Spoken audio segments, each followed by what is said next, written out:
Okay, today we started talking about the frequency regulation and control section.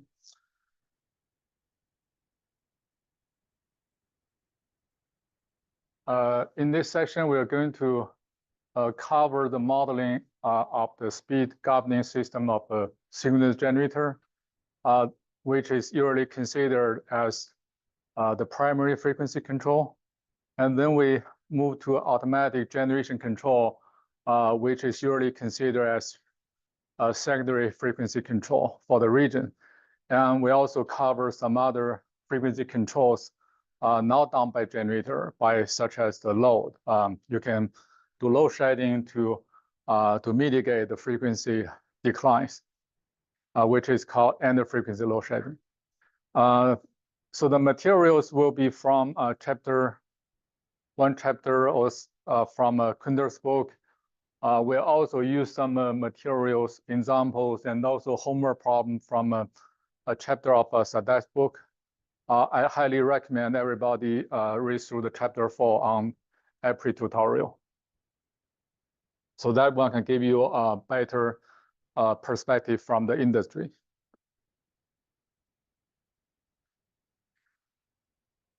So this figure shows the diagram of voltage and frequency controls for a synchronous generator.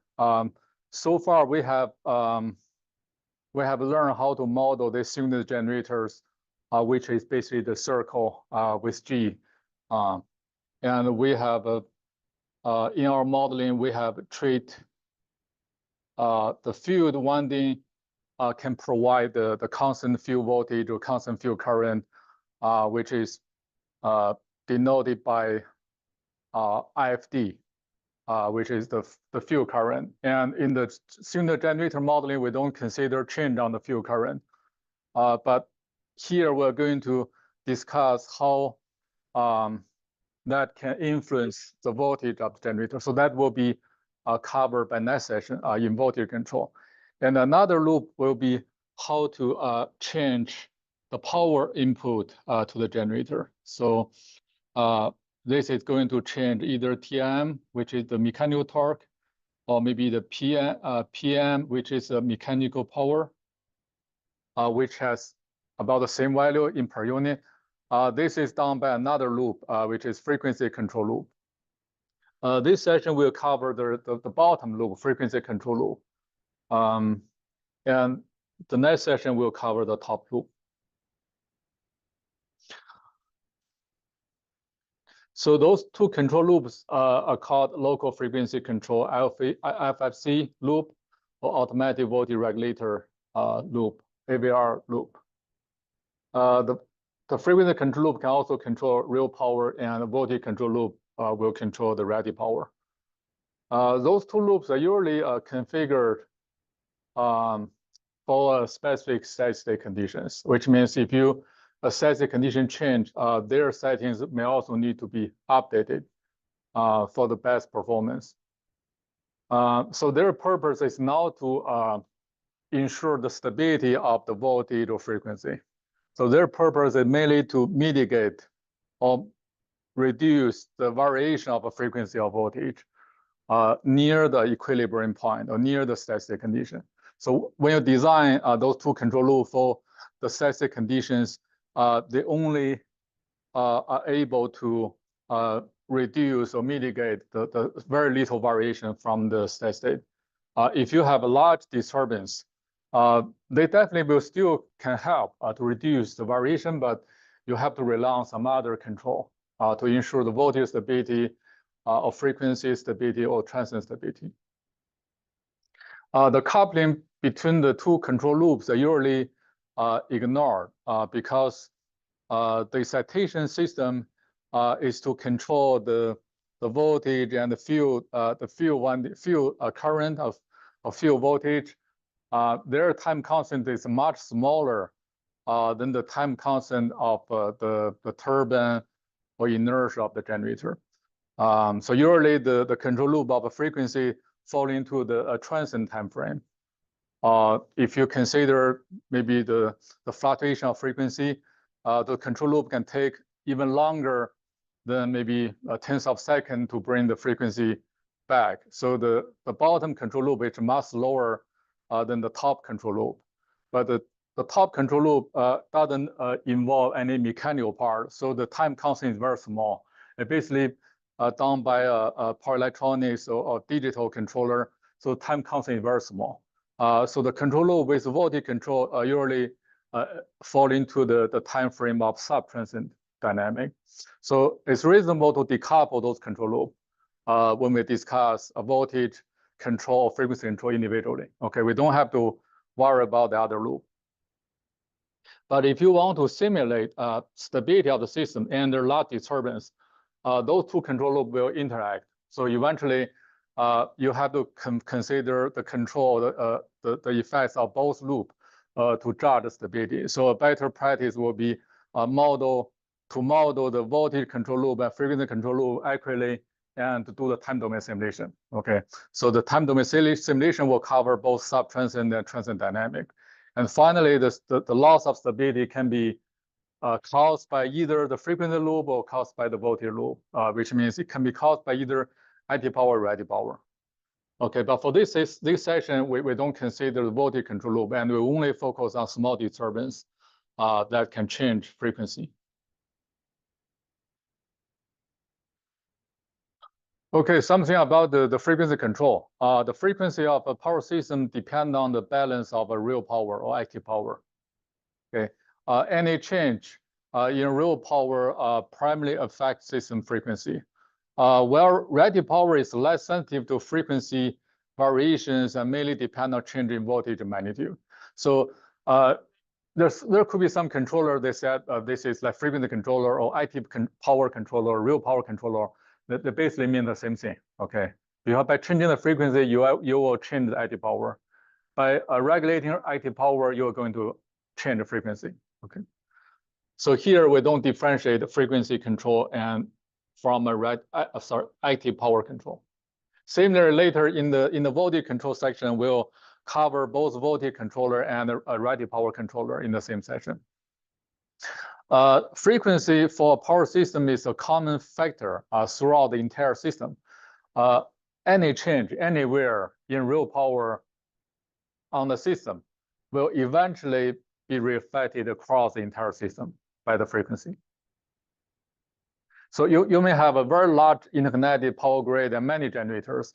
A disturbance like tripping, maybe one generator will first influence the speed of a neighboring generator and gradually will propagate to the entire system.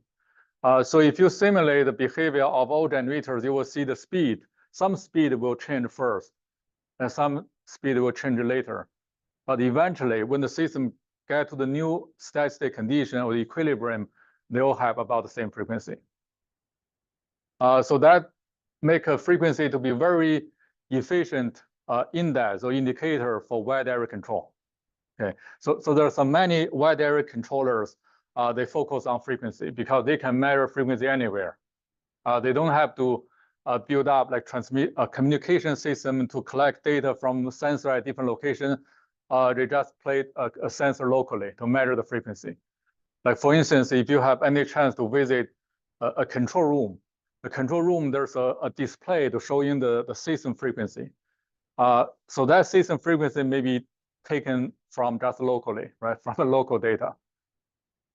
Yeah, that may not be close to the location of the fault, but eventually that value will reflect the system frequency. Okay, so if your system is really huge, you can have multiple locations, but you really don't need to have very accurate communication system because eventually your entire system shares the same frequency. If I have an interconnected system with multiple regions and each region has number of generators, in order to control the frequency better, in other words, you want to control the real power and the flows better, you need to have control in each area.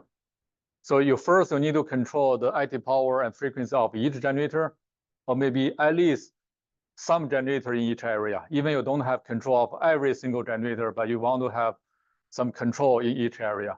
So that area in the US is called balancing authority. Okay, remembering we talked about balancing authority.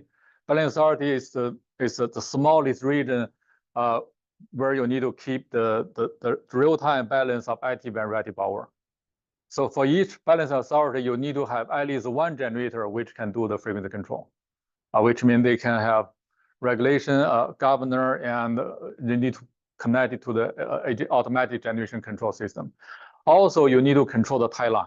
So later when we move to some examples on the frequency control for interconnected system, we will try to control both the frequency deviation at some generators and also some tie line flow. So we need to control both.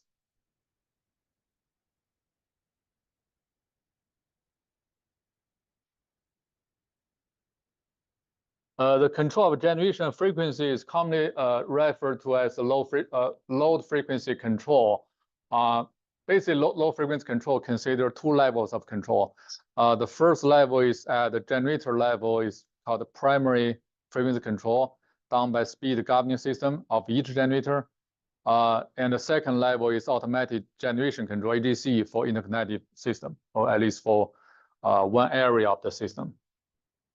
Any question? Next, let's talk about the frequency deviations. Under normal conditions, the frequency in a large interconnected power system, such as Eastern Connection, Western Connection, Texas interconnection, typically varies by approximately 30 millihertz from the scheduled value. So if the scheduled value is 60 hertz, the frequency changing from 59.97 to 60.03 hertz is considered normal condition. Okay, you don't need to do any control within that narrow range. But outside of that range, you need to take some regulation action. And there are abnormal events, such as the loss of a large generator unit. The frequency can have very large deviation. Okay, and this figure is from the April tutorial. The first chart cover much wider range from 56 hertz to 64 hertz. So using color to indicate abnormal versus normal condition. So normal condition is typically considered in the first chart, it just rigorously speaking, just the green line. Okay, but you can extend it a little bit to the blue region. The blue region is maybe starting from maybe 59.5 to 60.506. So basically just give you half hertz variation from the center 60 hertz. That is considered somehow like a nominal frequency. But literally speaking, the normal frequency really means the very close to 60 hertz. So if you zoom in the blue region in the first chart and to get the second chart, you see that the green region only cover about maybe 10 to 20 millihertz, right? So there's two green lines. There's a two green line here.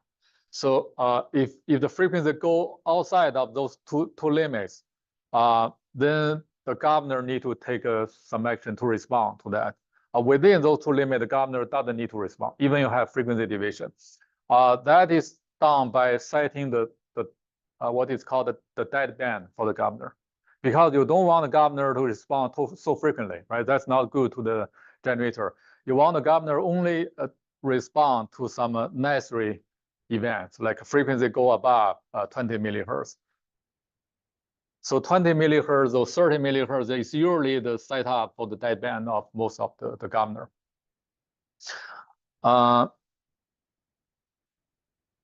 Okay, so if we cannot maintain within the blue region and we somehow move to towards the red area, for instance, when the frequency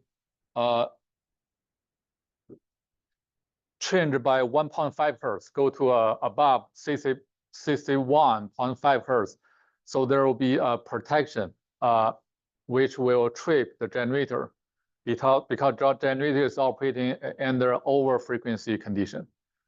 Similarly, if it's too low, near maybe 59.102. So there will be an under frequency load shedding to try to stop the decline of the frequency. And if it's too low, go to like 58.5, right? So there will be under frequency generator trip. So if the frequency go to a very high or very low, the generator will be damaged, or some other related equipment will be damaged. Those two figures give you how the real frequency variation is. So in the first figure, it shows the variation of frequency under normal conditions. So you see the frequency is never stay exactly at 60 Hertz. It's always fluctuating, right? So that's usually considered like ambient data. So if you have synchrophasors or PMUs to measure frequencies, you will see such oscillations. Such oscillations are usually caused by the change of the load. The second chart indicates what the abnormal frequency look like. So if something happened, like for this case, okay, so time is actually increasing from in this direction. No, I think it's wrong, the opposite. Yeah, the time is go up. Yeah, so at this moment, something happened, and the frequency dropped from 60 Hertz to the lowest frequency reached around like 59.9192 Hertz. Okay, and then quickly recovered back to around 60 Hertz. If we compare this rectangular area, this scope versus the top one, so that green box indicate the exactly same area of the bottom one. Okay, so which means if something happened in the top figure, that frequency change will look like this one. So it's significantly different from a normal frequency variation for disturbance. So you can easily tell when the something happened, some disturbance or contingency happened on the system. What is the impact of abnormal frequency to generator? So the first, they can damage the power system equipment, such as generators, and can also damage the turbine blades of steam turbine generator. And for such generator, they can only withstand a very limited amount of off-frequency operation over their lifetime. For example, if right now system is at 58 Hertz temporarily, a typical steam turbine can operate under load for 10 minutes over its lifetime. So if the frequency stay at 58 Hertz, this turbine will be over after 10 minutes. But if it temporarily, like a few seconds, it might still create some permanent damage, but it can continue to operate. But when such damage accumulated for a long time, it will eventually damage, which is like when you drive a car. If you drive a highway, that's usually fine. But if you drive local and suddenly there's the road is not paved, if you keep driving that road every day, so eventually your car will get damaged sooner. So they chart indicates, so if you can maintain the frequency within half Hertz, positive or negative 0.5 Hertz, usually it's fine. You can ignore the damage to most of the turbine generator. But if it's over half Hertz, so you will move to this yellow area. So for this yellow area, the most optimal case is you can operate this generator for 50 minutes of the lifetime. Okay, so if you have even higher or lower frequency, eventually the time will become smaller and smaller. If you have really low frequency, like 56 Hertz, they only take 0.01 minute, a few seconds, which is enough to damage this blade turbine generator forever. So that's why you need to have protection. to respond to the low frequency, very low, very high frequency instantaneously. Okay, the protection can be set up with very, very short time, like a few cycles.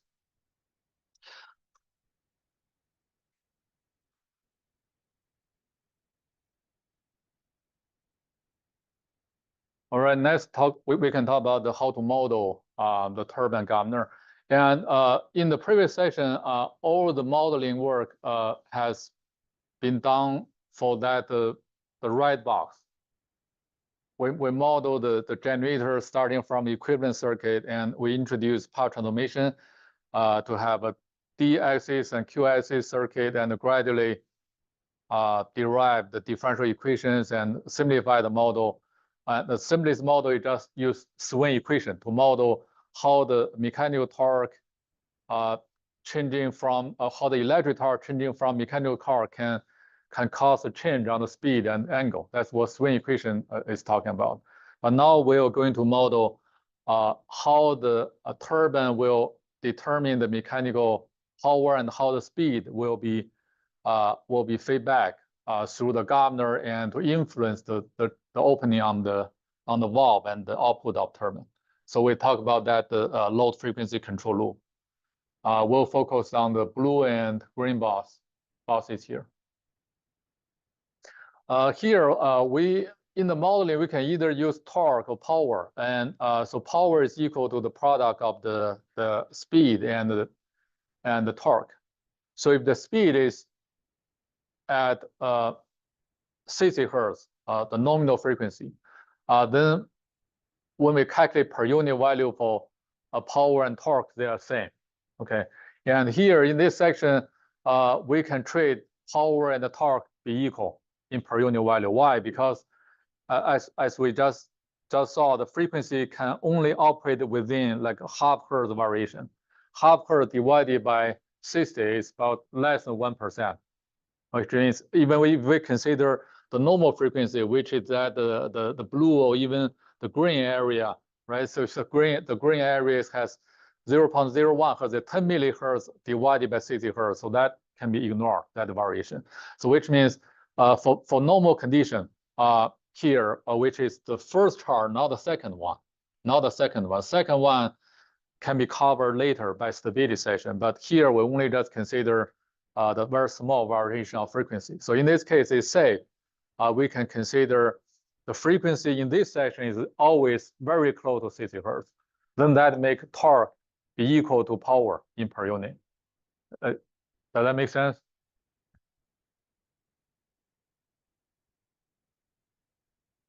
All right, so under the rated condition, the mechanical power is equal to electric power, and which is all equal to be maybe I call it P0, indicate the system condition. And this one is actually also same at the torque, the rated torque, and that is also equal to mechanical torque and electric torque. But if we consider a very small change, delta omega r, but which is much smaller than the synchronous frequency, so this omega r will be a 1 plus delta omega r. So when for this case, we consider the difference between the mechanical power and electric power, which is equal to the difference between their variation under the same frequency change. Because the power is equal to the speed multiplied by the torque, so we can easily get this equation. But because delta omega r is much smaller than 1, so the first parenthesis will be about 1. So this one will basically just 1. Okay, which means in this section we can treat the change in the power be exactly same as change of the torque, which can be calculated by the difference between change of the torque. So in this entire section, so in any equation, wherever you want to utilize the swing equation to represent how the frequency can change, although the original swing equation can take this one or that one, but eventually you can use any one here. They basically treat it the same, depending on which one is more convenient for you to do the analysis. So we don't differentiate those 4 items. They are basically treated exactly the same in this session. Okay, so now we can, we need to gradually modeling this entire system. We start from this generator model. So why do we want to model generator? Because although we have discussed generator modeling for many lectures, we never discussed about the modeling for generator together with load, right? We have, the previous session is about the load modeling, and the session before is a generator modeling. We never talk about how to model the generator load together, because here, why do we want to do the frequency control? Because there's a change in the load, okay? So this entire system is to do the load frequency control. We do need to consider both generator frequency and the load. So that's why we need to bring them together. This is our swing equation. And so when you write down swing equations, you need to be clear what unit you're going to take here. Like for instance, here we assume all the torque and power are in per unit, and even omega is in per unit. Okay, so if omega here is not in per unit, the first equation is going to have omega 0, and the bottom equation has no omega 0. So if you see another set of swing equation like this one, you will realize immediately, okay, delta omega r here will take a unit radian per second. If you don't see the omega 0 in the first equation on the denominator, which means omega r will be per unit value.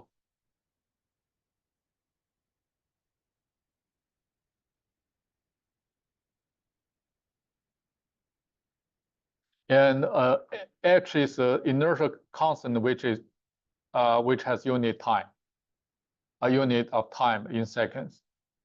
So how do we model the load? The load from here will be the electric power going to that load. But we also need to add a second item. So if there's any change on the load on this equipment, so electric power will change. But we also need to add another atom, which is a linear function of frequency deviation. Why do we add this item? Because from the load modeling session, we know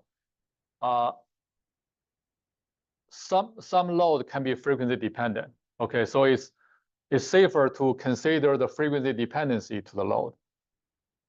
So this is the frequency independent part, which is, for example, ZIP load, or can be exponential load. And they need to be multiplied by a factor which is near 1. And the difference will be linearly changed with the frequency deviation. Okay, the factor will be a KPF.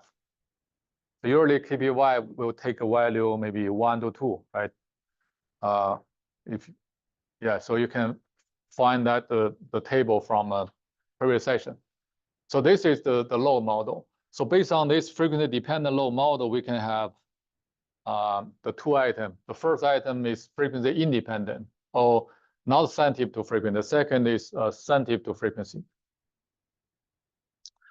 So where does the second item come from? It can be caused by any like frequency dependent load, or it can be some damping effect of the generator.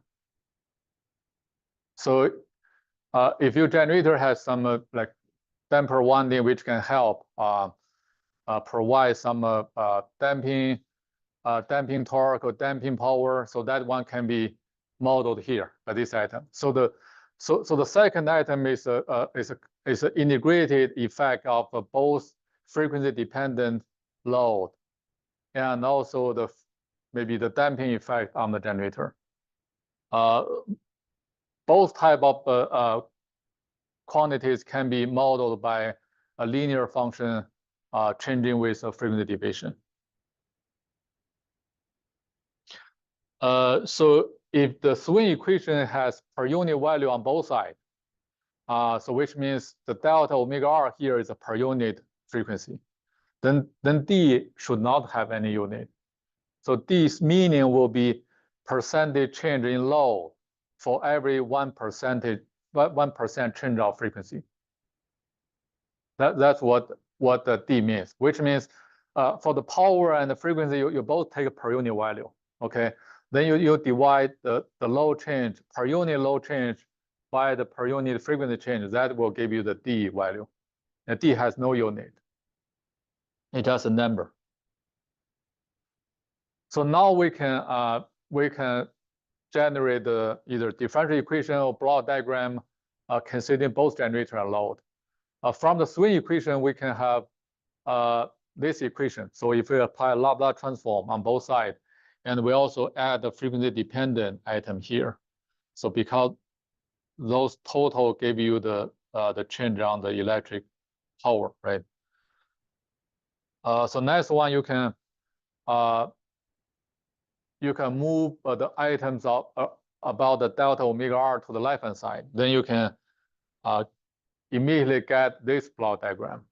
Okay, this tells so the change on the mechanical power due to the turbine and the change on the load, which is not sensitive to frequency. Their difference will determine how the frequency will change of the generator, and through this first order component. Okay, so this is in this block. Remembering when we introduced the swing equation, I emphasized that H is not time constant. Do you remember what 2H means? What double H means? Double H means some time, but how long is that time? Yeah. So you just you start this unit from a standstill until the rated speed using the rated power. That's how much time it takes. That's 2H. Okay. So which means H has the unit of second or time, but it doesn't mean time constant. So now you understand why it's not time constant, because what is time constant really depends on the D. So this is first order system. You can definitely change this first order system to some standard form like TS plus 1. So now if we can change it to this form, the K will be the gain, and the T or tau here will be the time constant. That will be the true time constant. That determined by both H and D. So on the generator zone, you cannot determine time constant. You have to know what load, what system is connected to. Okay, so D, because D will depend on the system, doesn't exactly only depend on generator. Only although D can include some damping effect from generator, but majority part will be from a frequency sensitive load. Any question?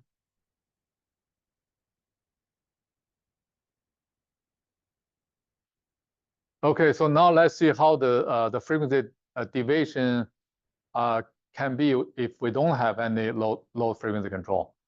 So now let's just assume the H has value 5 seconds, which means 2H of the time it take to speed up from the standstill condition until the rated speed will be 10 seconds using the rated power.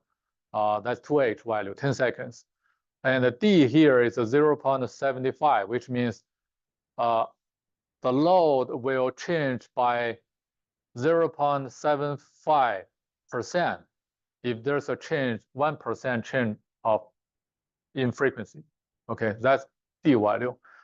So now we consider the load will decrease by 0.01 per unit, which is about like 1%. If the load is 100 megawatt, so here we'll only just decrease the load by 1 megawatt. So let's see what happened on this generator.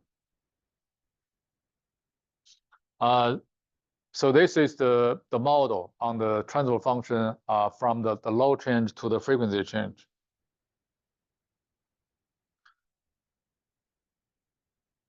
So if we translate this one into the standard first order system with a K and the T, so here we can calculate the K will be 1 over D, which is 1.33.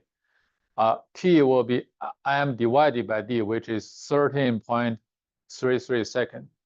So time constant is about like 13 seconds. So that means what does the time constant mean? If the time constant is 13.33 seconds, which means if any change on the system, that the system will take 13.33 seconds to change, to decay for majority of the initial change, right? But decay to about only 37%, which means majority of variation is done, it's over. That's what this time constant means, which means for this generator take a very long time to eventually to reduce or mitigate the majority of the change on the load. So let's do some calculation. So now the load decreased by 0.01 per unit. After Laplace transform, that will be a negative 0.01 over S. The speed deviation from that transfer function will be the transfer function multiplied by the input, the step change. Okay, so if you plug in all the values, and so you can decompose this product into a two component. So next step, to get the time response, you need to utilize inverse Laplace transform to each component. So I assume everybody know how to do it. So the answer will be, there are two items. The first item is an exponential function with a negative exponent regarding that time constant. The second is just a constant value. Okay, so if we plug in all the numbers, so it will have a time function for the first item, and second will be just a constant value. So if we draw the trajectory of a frequency deviation in time domain, so the frequency deviation will increase from 0 gradually until the final frequency deviation will be 0.0133 per unit. Okay, because frequency or generator speed here is a state variable. It cannot change instantaneously. So even you add step function, step change on the load, the frequency will take some time eventually to go to the steady state condition. So by about 13.33 seconds, it will change. That make a majority of change towards the final condition. Okay, so this value will be the final frequency deviation.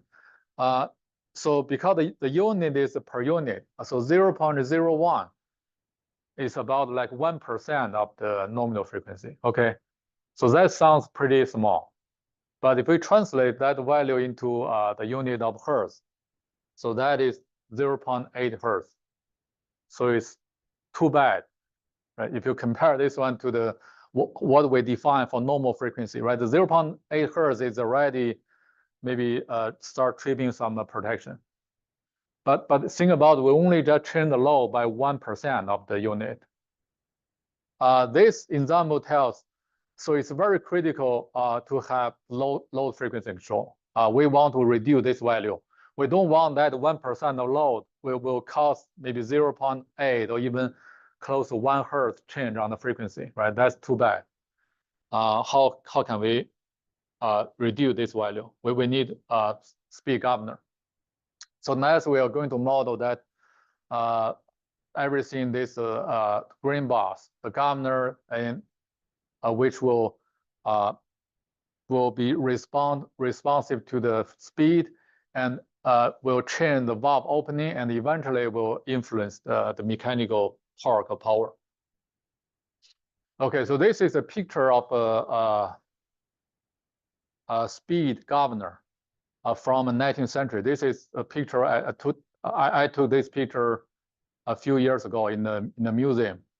But if you look at the picture, you cannot imagine that one was made by like more than 100 years ago. Okay, but this principle is almost exactly the same as today's governor, especially if we're still using like a centrifugal governor for steam engine. But definitely this is not for the power plant. This is for some other like steam engine. So most interesting part will be this one. So you have two metal ball, and each one will have a certain weight. right? So their distance can be bigger or smaller, depending on the revolution speed. So you see that long wheel, large wheel that will rotate, will revolve, and that speed will translate to this speed. So will be translate to the distance between the two flying waves.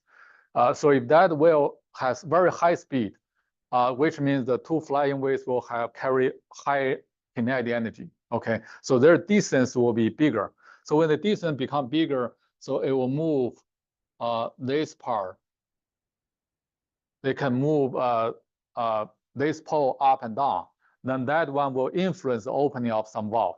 Okay, so if that distance is too large, so that will influence the valve opening and eventually can make the speed to decrease. To give you a better picture, this one is more detailed principle of this centrifugal governor system. So you see here, it is the speed. So if the speed increase, that will make the two balls, the two flying waves, more separate because they have higher kinetic energy. They have because of centrifugal force, they will push the two flying waves apart. Okay, so what happened? And this point will go down, and this point will go down, and this point go down, and this point go down. So there will be more high pressure oil enter this tank to push this one up, and this valve will become smaller. That's the design of this centrifugal governing system more than 100 years ago. So if you have any chance to work at power plant, to be involved in the modeling of like governing or turbine system, the most accurate governing turbine system we have maybe 200 to 400 components. So each component using a linear component model time constant. For instance, here, this is already very simplified figure. Like any arrow, right? When I start showing how the speed increase, that will cause the separation of the flying waves, and that flying wave will cause the decrease of point B and point C. So any part can be modeled by some linear system at a certain order. So when you connect all the transfer function together, that can give you maybe 200 or 300 order transfer function. Okay, then for that function, you can draw the Bode diagram. For some study, if you research or studies focusing on this optimization of this the turbine or generator power plant, you can keep this accurate model. But if you want to provide a model to engineer for power system stability study, they don't need this 200 or 300 order system. They can use a Bode diagram and to somehow simplify the model, similar to the frequency response, right? When we draw the Bode diagram based on how many time constants you want to consider, you can use the Bode diagram to fit the transfer function and only give you maybe simplified model. Because one of my past PhD student did intern at a system operator, so her job was actually to reduce this 200 order model to eventually maybe 2nd order, 3rd order model. Okay, and by that, along with her internship, and we did a very interesting study because at that time there's somebody developing the fractional order system, which means you either take this 200 order system, that's accurate model, okay, or you just reduce the number. But once you reduce the order, the model will not accurate. But another idea is you can use a fractional order. The order will not be order 2. It can be 2.1, 2.2, 2.3. So there are some methodology have to define how to draw the Bode diagram of maybe 2.3 order system. So why I say 2.3 really means in the transfer function, you're going to see some like 2.3, the fractional order model. Okay, but when you draw the ball diagram of the fractional order system, that can match very well with the 200 order system. So, which means you can only use much fewer parameters to categorize the original turbine or governing system. Yeah, that's only just for convenience of categorizing the model. But you also use fractional order system, that's another challenging problem. You still need to translate that back to 100, 200 order system for accurate representation. Okay, but that's something related to this. But I just want to give you an idea on the actual turbine or governing system can be very complex. But in the stability study, usually we can reduce this order to maybe 2, 3, or 4, very low order system.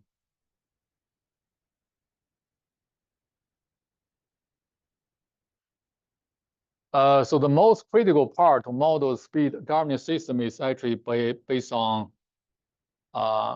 this block. We need to introduce the speed governing characteristic. If there's no governor, okay, there's no such input. Okay, so we already used one example to show if there's a change on the load, and the frequency can change significantly. But now we can introduce the governor. The governor will measure the frequency deviation, and through certain gain, which is this 1/r, will translate, provide some suggestion on how to vary the opening of valve and to influence the mechanical power. Then this signal will indicate how much you're going to change the valve opening. So we'll take another transfer function to finally to really change the valve.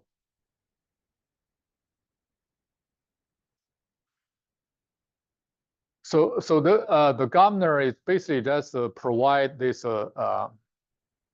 the negative feedback control loop.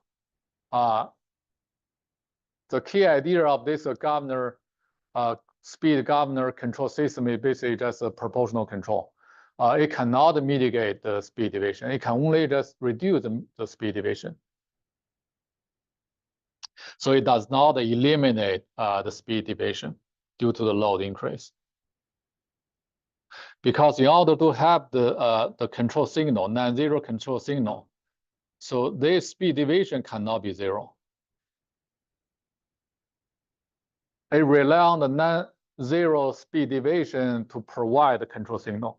Okay, so which means it only can reduce the speed deviation, and by going through the gain, a very large gain, it can just translate back to how much you're going to change the valve. But the change on the valve cannot eliminate the speed deviation. This is the drawback of proportional control. Usually this R has to be very small because 1/r will be the gain. You want to translate the small deviation to some change on the power, right? So gain should be large enough. Usually R will take the value from maybe 5% to 6%. That will make the gain to be about 20. So the delta omega R divided by the capital R will be the how much you're going to change on the power. So finally, the signal going to the turbine will be first the change due to the speed deviation, and second will be change from the reference. So this reference will indicate how much you want the generator to output. So that can be from the schedule value. If you do a economic dispatch, you want to dispatch this generator to provide 100 megawatt at this point. So that P ref will be 100 megawatt. But if later, if you want to increase this value, the delta P ref will be positive, or you want to decrease, that will be negative. So the feedback and the change on the setting point together will determine how much you want to change the opening on the valve and turbine.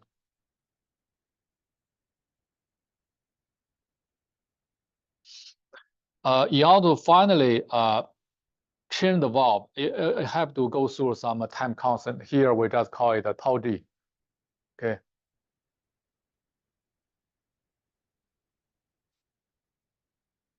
So if we draw the this figure, how for generator controlled by the governor, how the frequency can change with power, output power. So it will be a negative line, negative slope line. So which means when the power increase, the load increase, the frequency will drop following this slope. And the slope R here, the slope R here is defined by how much frequency change divided by the change on the load. So if you consider a triangle,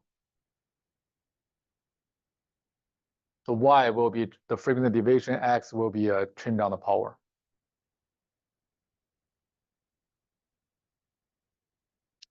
All right, let's see how the speed governor can influence the frequency after some maybe change on the load. So here X is the load of the generator and Y is the frequency of the system.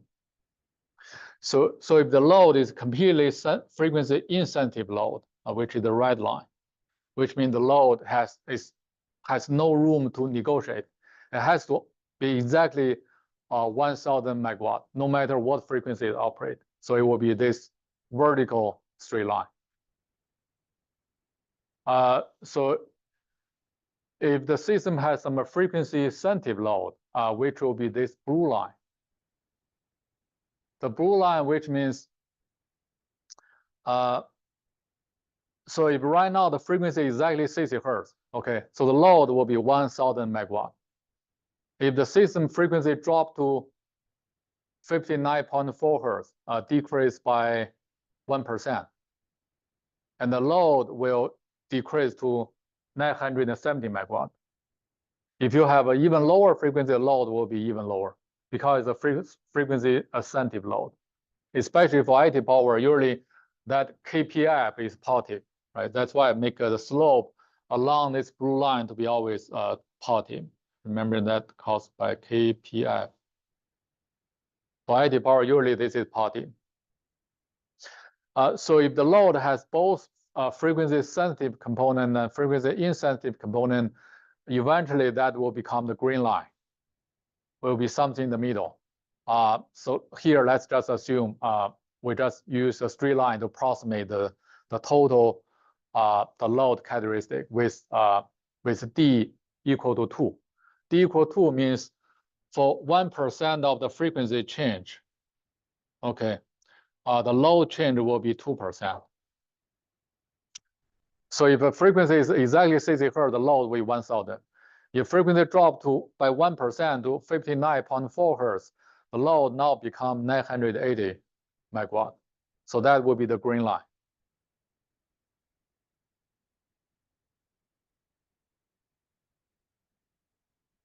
So what if we add the governor? Okay, if we add the governor pushes the generator operating point only move along this orange straight line with negative slope, which is negative R. Okay, because one over R is again, R is very small, like 0.05. So which means this slope will be like negative 0.05, for instance. So it can be very flat, very small slope. So it will intersect with the load characteristic at that point. So if we are operating a system with none of the load to be frequency dependent, which will be the red straight line. So right now the load decreased by 2%. So the new operating point will be this one. The frequency will increase. So if I have a generator with governor connected to 1,000 megawatt load, and that 1,000 megawatt load suddenly decreased by 20, the frequency will increase to that new operating point. So not too much, right? So compared to 1%, that change may be just 0.5, 0.4%. It's very small. So that is guaranteed by this very small slope with the governor. But now, if your load is not completely frequency incentive, it also has a sensitive part, which is the green line. So what happened is when you decrease load by 20 megawatt, so that 20 megawatt is measured at 60 hertz. Okay, it's not measured by new frequency, but because new frequency we haven't known yet. We don't know. We just know right now. For example, there's a 1,000 megawatt load, and 2% of load, the frequency dependent load is evenly distributed everywhere. But right now, based on the 60 hertz, I know 2% of load is gone. It's just disconnected. So what is the new frequency? So we need to move the green line, shift the green line to the left by moving by 2%, which will be this line. So new point will be this black dot. So compare that to the right dot. This new black dot will be lower, which means it has even smaller frequency deviation. So the final frequency deviation is determined by both the governor speed characteristic, which is R, and also D. Both D and R tell what the final frequency deviation is. Okay. So you either has very large D, which means you have more frequency dependent component, or you have very small R. They both will contribute to decrease the frequency deviation. We'll talk about that in more detail later when we go to the equation. But now you just keep in mind. So the D, larger D or smaller R, they both can contribute to reducing the frequency deviation.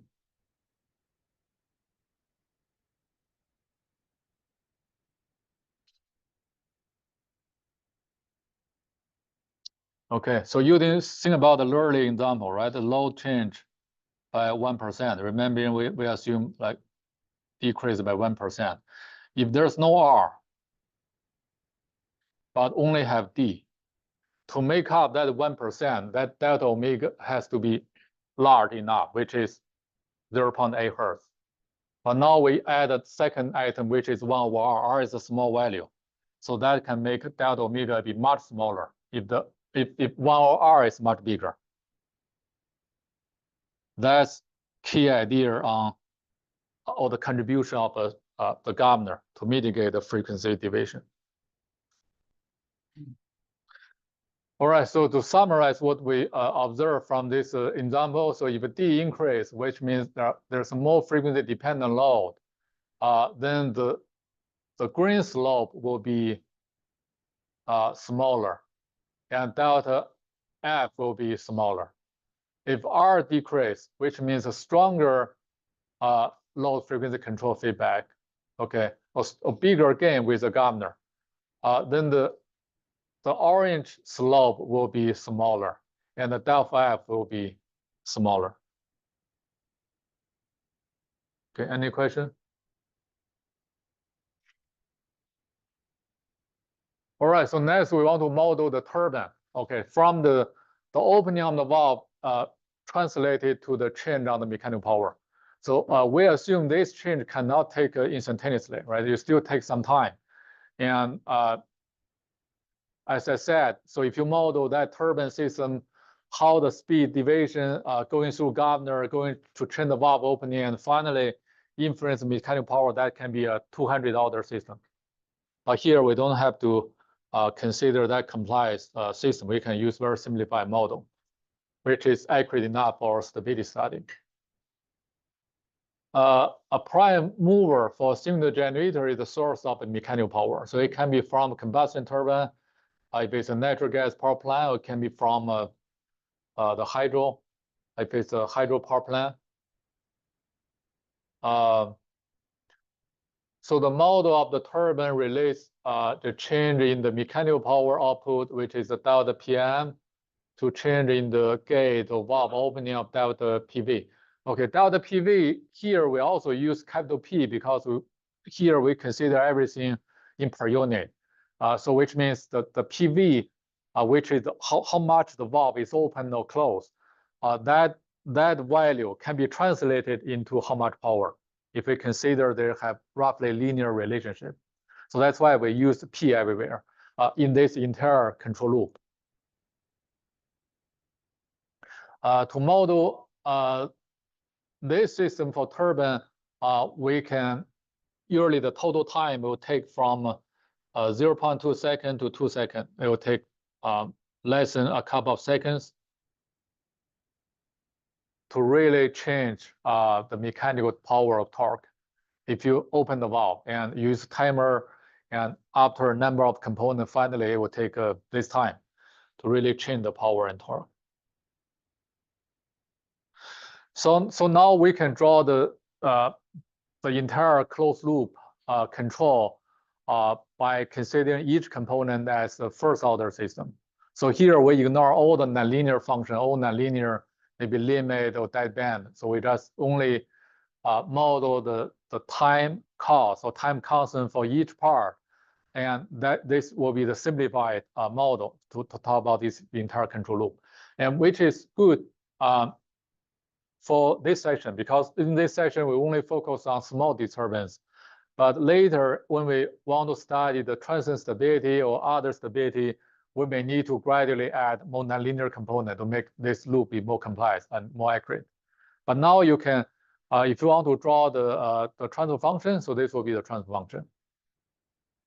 Does everyone know how to write down the transfer function if I show this block?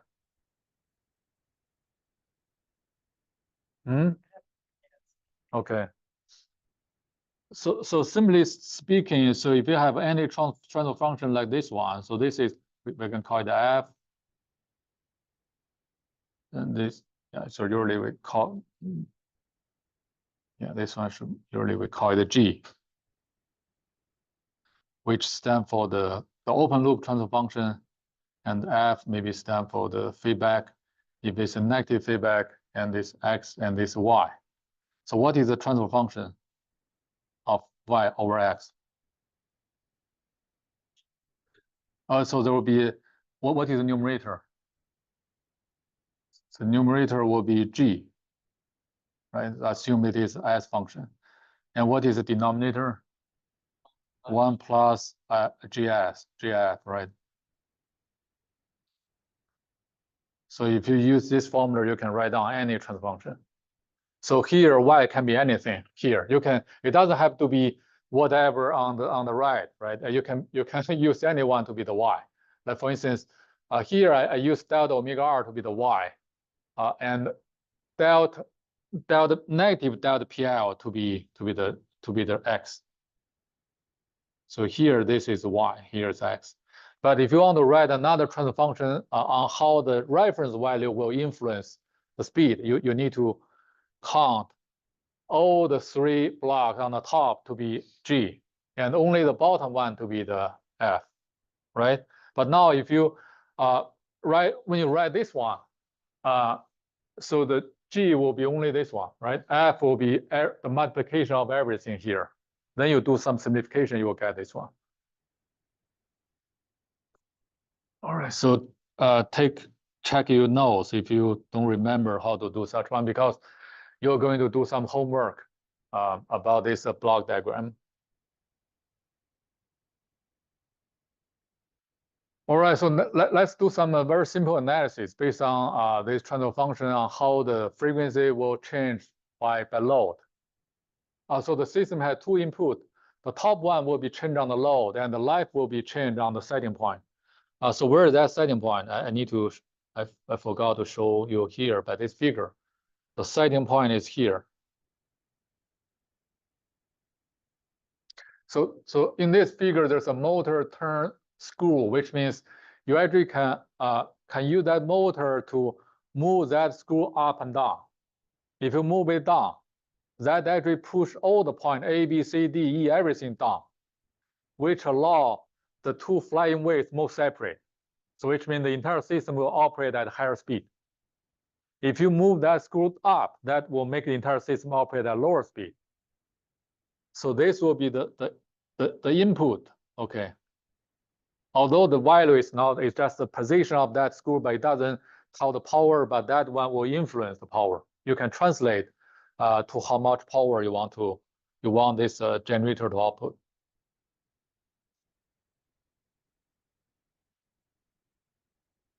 So now we consider a step change.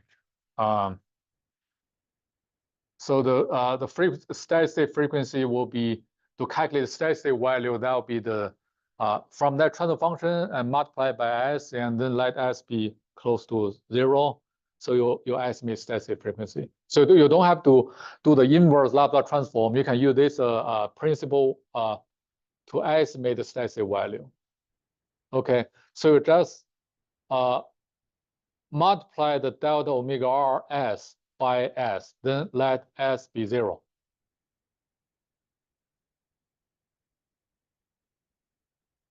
So which means this is 0, this is 0. They're all 0. So eventually steady state frequency just this one.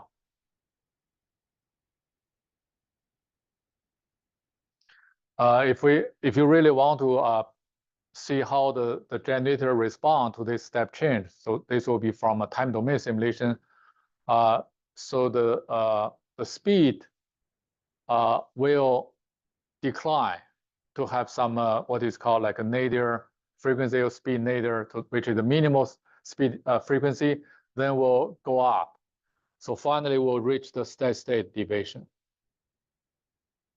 Do you remember if we don't have speed governor, how does the frequency change? So that will be like something like this one, right? It won't go up. It will stay at very large deviation, maybe 0.8 hertz for that example. But because now we have governor, the governor will through the negative feedback, it will bring the frequency back. But the frequency deviation is never 0. So this is not 0. So there's always some gap. So the speed deviation will be translated into how much mechanical power is going to change. So you see, this is the lower point of frequency, and that is the highest point of the mechanical power. So there's some delay.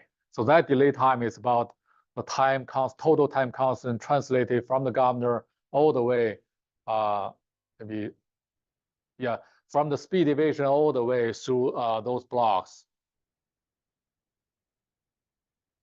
Right, that will take a few second delay. It's not instantaneous change on the mechanical power. So how about we have a multiple generator together supporting the same load? So this equation is still correct, but R here has to be a total regulation. By total regulation, which means we need to somehow integrate all the characteristics together, okay? Because 1 over R is really the gain. Okay, so if you have a multiple generator, each one will contribute some frequency deviation. So when you add them together, which is like when you connect many parallel branches in the circuit, so each branch will carry some current. The more branches, you have more current. So we need to take this formula, which is a parallel connection. We just treat R, each one as some resistor of the parallel circuit. So the total R will be a parallel connection of all the R. So which means if you decrease any R, the equivalent R will decrease. So in the power system, every generator has speed governor. If you make any governor to be most sensitive, the entire system will be most sensitive to frequency. So this is like in the parallel circuit, if you make any resistance to be smaller, okay, the current will be bigger, right? That one will influence the total equivalent resistance or impedance.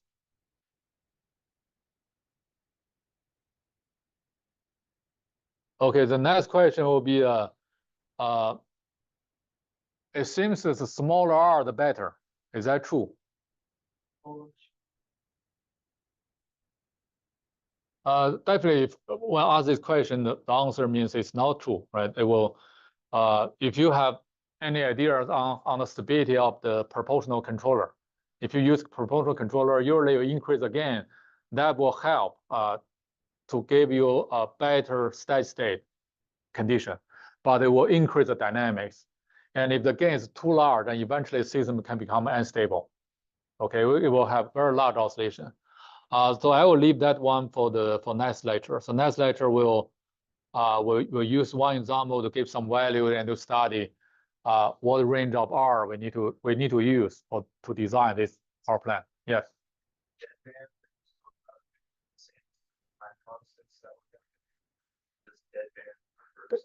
No, that band is just a value, but within which you don't need to. The governor, it seems the governor doesn't exist at all.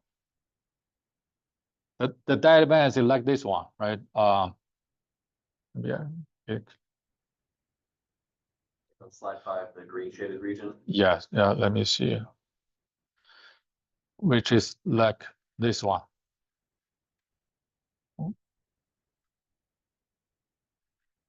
If you're familiar with such component.